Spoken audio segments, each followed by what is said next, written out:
सध्या आमची प्रशासन अशा प्रकारे चालू आहे की आम्ही डोर टू डोर सर्वे करतोय. प्रत्येक मतदाराला जाऊन काय कामं केली आम्ही त्या कामांची माहिती देतो, काय करणार त्याची माहिती देतोय. त्यानंतर मतदाराला एवढं समजून सांगतो की बाबा उद्याच्या विकासासाठी काय केलं आपण. जर जिल्हा परिषद सदस्य आणि पंचायत सदस्य दोन्ही जर निवडून आले तर या उसरली गावाचा विकासासाठी एक वेळी गंगा येऊन जाईल. या भागामध्ये पाण्याची समस्या मोठ्या प्रमाणात उद्भवते. पाण्याच्या समस्या जनतेपासून त्याचा वंचित आहे. पाण्याची समस्या कशा प्रकारे सोडवली जातात? पाण्याची समस्या सोडवली अशा प्रकारे जाणार आहे. आता जो आतापर्यंत पाण्याचा विषय आमच्या लास्ट टप्प्यात आहे. आता इथून आम्ही पनवेल एनजीपीतून फाईल मी ठाण्याला नेली, ठाण्यावरून मी मंत्रालयात फाईल नेली. मंत्रालयात 4 टेबल सगळे होऊन 5व्या टेबल फाईल आमच्या याला म्हणजे फायनल आता फाईल आहे. आणि 5,62,00,000 आमचा तो इस्टिमेट दिलेला आहे. पहिला इस्टिमेट आमचा 6 लाखाचा होता आणि ती रिवाईज केली. रिवाईज अशासाठी केली की सर्व लोकांना पाणी भेटते म्हणून रिवाईज केली. रिवाईज करताना त्याला मग 5,62,00,000 निधी आता शासनाकडे एक लास्ट टेबला आहे. जास्त 2 महिन्याच्या अगोदर समजा कामाला प्रश्न सुटला तसं पाण्याचा प्रश्न सुटून जाईल. उसळी हा शेतकरी कामगार पक्षाचा बालेकिल्ला होता. या बालेकिल्ल्यातून आपण नुकताच आमदार पक्षाच्या कार्यक्रम आणि या जिल्हा परिषद पंचायत समिती रणधुमाळीच्या याच्यामध्ये आपण पक्ष प्रवेश केलेला आहे. अशा पद्धतीने आपला पाहिजे या निवडणुकीत उसरलीमध्ये शेतकरी कामगार पक्षातून 25 तारखेलाच मी भाजपमध्ये प्रवेश केलेला आहे. आमदार साहेबांच्या कार्यप्रणालीवर विश्वास ठेवून मी भाजपमध्ये प्रवेश केला आणि माझं आमदार साहेबांचं एकच म्हणणं झालं, साहेब आम्हाला पाणी पाहिजे. पाण्यासाठी मी भाजपमध्ये प्रवेश केला. कारण इथून आमची उसरलीची जनता ही पाण्यासाठी वनवन फिरत आहे आणि पाणी हे एकदम गंभीर समस्या झालेली आहे. कारण त्याचं मी जेव्हा अभ्यास केला तर आमदार साहेबांशिवाय दुसरा पर्यायच नाही. भाजपशिवाय पाणी येऊ शकत नाही. त्यामुळं मी भाजपमध्ये प्रवेश केला. ग्रामपंचायत निवडणूक येण्याआधी आम्ही पाणी मार्गस्थ लावण्याच्या मार्गावर इलेक्शन झालं की आम्ही त्याच्याच मागे लागणार आहोत. आणि ग्रामपंचायत इलेक्शन 6 महिने पुढे गेलेले आहेत. त्याच्या अगोदरच पाणी आणण्याचा प्रयत्न करू. आता मी नवीनच आहे आलोय. आता आमच्या गावाध्यक्ष असतील, जेवण वगैरे असतील, मुकेश वगैरे असेल, इतर जे कार्यकर्ते असतील त्यांनी काय प्रोसेस कुठपर्यंत गेलेली आहे काय, आणि मग आम्ही आमदार साहेबांची भेट घेऊन ते लवकरच मार्गस्थ लावण्याचा प्रयत्न करणार.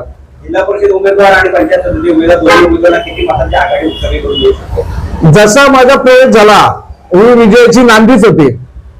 आम्ही कमीत कमी 3,000च्या फटकाने शीट काढू. जसं माझं प्रवेश झालं तर मी प्रत्येक कॉलेजच्या अध्यक्षांना, सेक्रेटरीला, सर्वसामान्य जनतेला फोन केला. तर त्यांची प्रतिक्रिया एकच होती की साहेब तुम्ही 2 वर्षापूर्वीच यायला पाहिजे होते. तुम्ही जर 2 वर्षापूर्वी भाजपमध्ये प्रवेश केला असता तर आज जी समस्या आहे ही समस्या शिल्लकच राहिली नसती. आणि आमचा तुमच्यावर पूर्ण विश्वास आहे की तुम्ही बीजेपीमध्ये जसा प्रवेश केलात आपली जी राहिलेली कामं आहेत हे तुम्ही लवकरात लवकर मार्गस्थ लावणार. त्याच्यामध्ये त्यांच्या मनात 3 मात्र शंका नाही.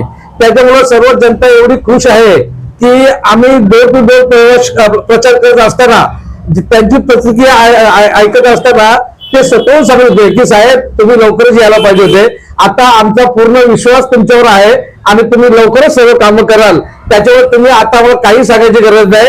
आम्ही आमचा जो हक्क आहे तो मत पेटून तुम्हाला दाखवून देऊ.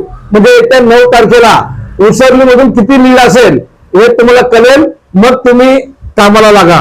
काय शंका कुशंका असतील किंवा जर साहेबांना भेटायचं असेल तर आम्हाला कधीही सांगा.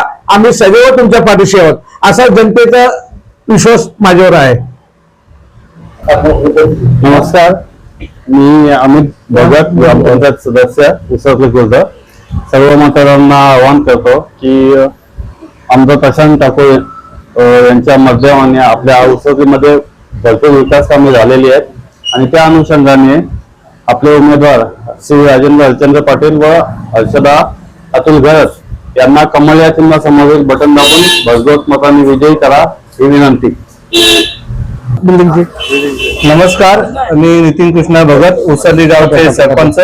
सर्व मतदार बंधूंना आणि भगिनींना विनंती करतो की आपले जिल्हा परिषदचे सदस्य सदस्य हर्षदा अतुल घरत आणि पंचायत समितीचे सदस्य राजेंद्र दादा पाटील यांना कमल या चिन्हाचं बटन दाबून भरघोस मताने विजयी करा ही आपला नम्र नमस्कार, मी हेमंत दिलीप भगत, उसरली गावातील भारतीय जनता पक्षाचा कार्यकर्ता. आपण पाहत आहात तर सर्व उसरलीतील बंधन भगिनींना विनंती करतो, येणाऱ्या 7 तारखेला आपल्या पळसपा पंचायत समिती उमेदवार राजेंद्र हरिश्चंद्र पाटील तसेच जिल्हा परिषदेचे उमेदवार हर्षदा अतुल घरत यांना कमळ या चिन्हासमोर बटन दाबून भरघोस मतांनी. आणि आपण पाहत असाल तर उसरली गावात या गेल्या 5 वर्षात आमदार प्रशांत ठाकूर यांच्या माध्यमातून बरीच सारी विकास कामे करण्यात आलेली आहेत आणि त्यात एक मात्र मोलाचा वाटा प्रशांत ठाकूर साहेबांचा आहे. तर जसे त्यांनी उभे राहिलो तसेच या इलेक्शनला देखील आपण या उमेदवारांच्या पाठी उभे राहाल हीच विनंती करतो. धन्यवाद.